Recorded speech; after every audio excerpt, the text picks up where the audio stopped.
India TV YouTube channel को subscribe करें और बेल आइकन दबाएं। भारत में मई आते आते लग रहा है कि कोरोना पीक पर चल रहा है। ये हुआ कैसे? मार्च में कुछ लोग कह रहे थे कि कोरोना चला गया, अप्रैल में लगने लगा कि कोरोना वापस आ गया और मई में उसने सुपर स्पीड पकड़ ली है। इसकी वजह है नया वेरिएंट। नए कोरोना के बारे में अभी पूरा डाटा नहीं है, साइंटिस्ट दिन रात इस पर काम कर रहे हैं, लेकिन नए कोरोना वायरस की एक तस्वीर आ गई है। इस रिपोर्ट में नए कोरोना वायरस की क्लियर पिक्चर भी है और इसके बारे में सही जानकारी भी है।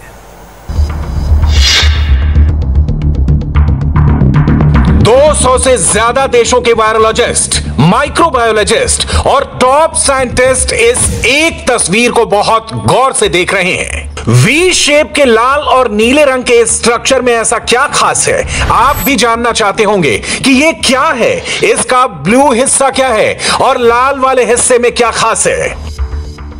यह तस्वीर कनाडा में यूनिवर्सिटी ऑफ ब्रिटिश कोलंबिया के रिसर्चर ने कैप्चर की है। यह कोरोना वायरस के B117 वेरिएंट की पहली तस्वीर है। B117 वही वेरिएंट है जो ब्रिटेन में कोरोना की दूसरी लहर के लिए जिम्मेदार है। कोरोना के इसी वेरिएंट की वजह से ब्राजील में लाखों लोगों की जान गई। यही वेरिएंट भारत में सेकंड वेव लेकर आया। भारत में पिछले एक सप्ताह से रोजाना 3.5 लाख से लेकर 4 लाख तक पेशेंट और 3,000 से अधिक लोगों की मौत के पीछे वायरस का यही वेरिएंट है। कनाडा में भी इस वेरिएंट ने लाखों लोगों को बीमार किया है। मुख्य चीज इसकी यह है कि हम जो जीन का स्ट्रक्चर होता है उसमें म्यूटेशन देखने की कोशिश करते हैं, और जब कई सारे म्यूटेशन मिलके एक पर्टिकुलर जीन के पार्ट को चेंज करते हैं या उसमें एक ऐसा चेंज लाते हैं तब उसको एक वेरिएंट कहा जाता है। और जब वेरिएंट बहुत ज्यादा हो सकते हैं तो वो एक स्ट्रेन का रूप भी ले सकते हैं, लेकिन हर स्ट्रेन जो है एक वेरिएंट जरूर होता है, लेकिन वेरिएंट स्ट्रेन नहीं होते। तो ये जैसे कि अभी अभी बतलाया, B117 एक वेरिएंट था जिसको कि यूके में आइडेंटिफाई किया गया था। इसकी 50% ज्यादा ट्रांसमिसिबिलिटी पाई गई और इसमें से थोड़ी सी डिजीज की सीवियरिटी को भी ये स्टडी किया गया है, जिसका कि अभी अभी पब्लिकेशन हुआ है। एक सीवियरिटी को भी ये इंपैक्ट करता है। कोरोना का SARS-CoV-2 वायरस बहरूपिया है, म्यूटेशन करके ये अपना रूप बदल रहा है। कोरोना वायरस अब तक 13 लाख म्यूटेशन कर चुका है, यानी 13 लाख बार रूप बदल चुका है। कोविड RNA वायरस है जिसके लिए म्यूटेशन बहुत नेचुरल चीज है, लेकिन हर म्यूटेशन के बाद वायरस डेडली नहीं हो जाता। B117 वेरिएंट कोरोना वायरस का वो रूप है जो पहले के वेरिएंट से 50% ज्यादा तेजी से फैलता है और इन्फेक्शन होने पर पेशेंट को बहुत बीमार कर देता है। B117 सबसे पहले ब्रिटेन में पाया गया। दिसंबर 2020 में साउथ ब्रिटेन में B117 वेरिएंट से महामारी फैली। दक्षिण अफ्रीका में कोरोना का B.1.315 वेरिएंट मिला। ब्राजील और जापान में P1 वेरिएंट का वायरस पाया गया। भारत में B.1.617 और B.1.618 वेरिएंट के वायरस आइडेंटिफाई किए गए हैं। B.1.617 और B.1.618 दोनों को B117 वेरिएंट का म्यूटेशन कहा जा रहा है, यानी जो वायरस ब्रिटेन से भारत आया उसने यहां फिर रूप बदल लिया। B.1.617 डबल म्यूटेंट का वायरस है और B.1.618 को ट्रिपल म्यूटेंट का वायरस माना जा रहा है। इन दोनों वेरिएंट को इंडिया स्ट्रेन कहा जा रहा है। म्यूटेशन वायरस का एक अभिन्न हिस्सा होता है। जैसे जैसे वायरस रेप्लिकेट करता है वैसे वैसे उसमें म्यूटेशन होने के चांसेस रहते हैं। जब हम डबल म्यूटेशन की बात करते हैं, इसका ये मतलब होता है कि वायरस के 2 हिस्से जो है उसमें म्यूटेशन इनकॉर्पोरेट हो गया है, जो कि पहले वाले स्ट्रेन में नहीं था। तो डबल म्यूटेशन का यही मतलब है कि एक वायरस के अंदर 2 हिस्से में म्यूटेशन हो चुका है। अब तक की रिसर्च से पता चला है कि भारत में सेकेंड वेव के लिए B117 और B.1.617 वेरिएंट जिम्मेदार है। आने वाले दिनों में B.1.618 यानी ट्रिपल म्यूटेंट वाला वायरस डेडली साबित हो सकता है। तो जितने RNA वायरसेस होते हैं वो बहुत जल्दी म्यूटेट करते हैं। देखिए इतने सारे वायरसेस हैं वो म्यूटेट नहीं करते, बट RNA वायरसेस बहुत जल्दी म्यूटेट करते हैं। तो जब म्यूटेट करते हैं तो उनका कितना सिग्निफिकेंस है वी रियली डोंट नो। इसको जैसे अभी पहले क्या था कि साउथ में स्पेशली हैदराबाद, तेलंगाना, तमिलनाडु में एक और वायरस था। अब ये उन्होंने जो वहाँ CCMB है ये पता लगाया है, CCMB एक लैब है हैदराबाद में, उन्होंने पता लगाया कि वो जो ओरिजिनल वायरस था वो अब डबल म्यूटेट हो गया है और एक 1.617 मैं जिसको बोलता हूँ 16-17 याद रखने के लिए, वो वायरस स्प्रेड हो रहा है जो कि पूरे इंडिया में जो हाईली इन्फेक्टिव है और लंग्स में जाता है। इसको डबल म्यूटेंट वायरस बोलते हैं। मतलब एक बार म्यूटेट हुआ फिर दोबारा म्यूटेट हुआ। दुनिया भर के बायोटेक रिसर्चर्स और वायरोलॉजिस्ट ये पता करने में लगे हैं कि डबल और ट्रिपल म्यूटेंट वायरस पर कोरोना की वैक्सीन कितना असर करती है। कहीं ऐसा तो नहीं कि वैक्सीन लेने के बाद भी नया वेरिएंट इंसानों को बीमार करने लगे। भारत सहित कई देशों में ऐसे केसेस आए हैं जब वैक्सीन लगाने के बाद भी इंफेक्शन हुआ है। वायरोलॉजिस्ट को पिछले 4-5 महीने से कोरोना के B117 वेरिएंट के बारे में मालूम है, जो वैक्सीन के असर को पूरी तरह तो खत्म नहीं करता, लेकिन उसका असर कम कर देता है।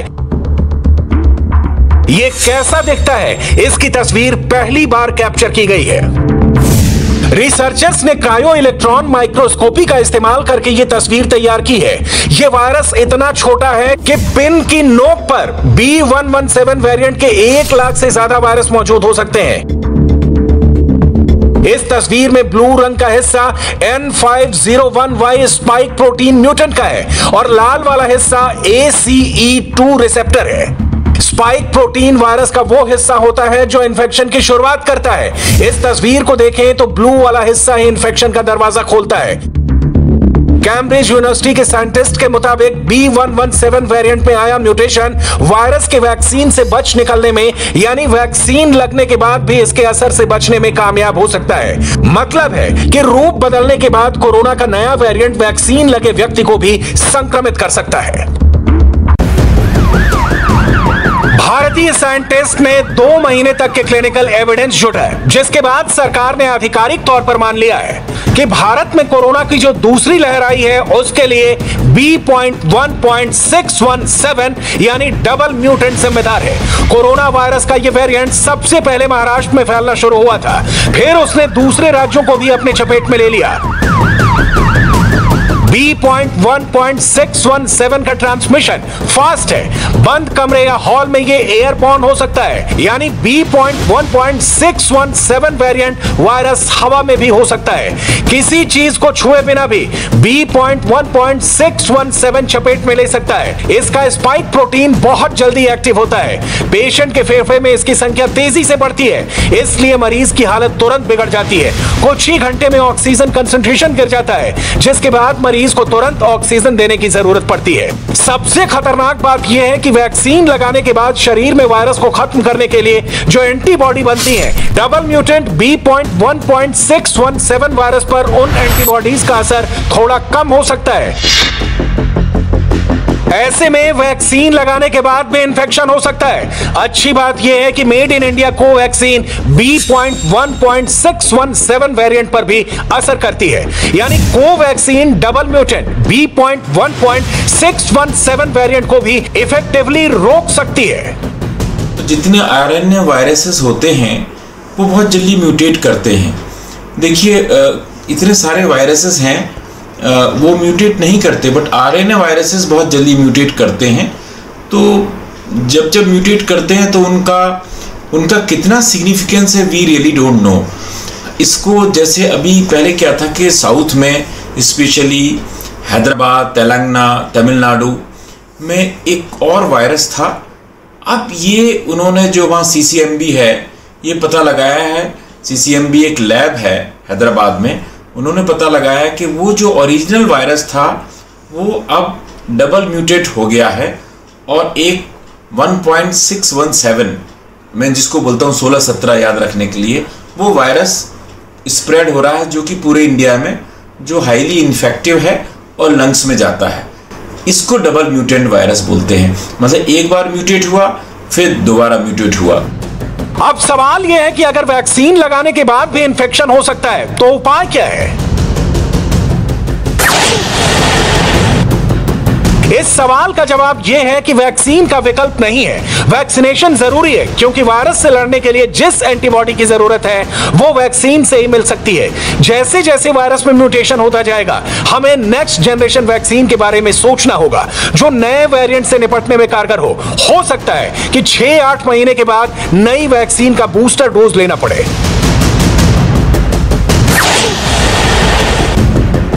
डबल म्यूटेंट B.1.617 के बाद जिस ट्रिपल म्यूटेंट B.1.618 की चर्चा हो रही है वो 617 वेरिएंट से भी ज्यादा तेजी से ट्रांसमिट होता है। यह वेरिएंट बंगाल से फैलना शुरू हुआ, जिसके बारे में अभी और रिसर्च की जा रही है। ट्रिपल म्यूटेंट वाले वायरस से संक्रमित मरीजों में 6 से 7 दिन तक बुखार रहता है। मरीज के शरीर का टेम्परेचर 102 डिग्री फ़ारेनहाइट से ऊपर चला जाता है। फेफड़ों में संक्रमण तेजी से फैलता है और ऑक्सीजन लेवल गिरना शुरू हो जाता है।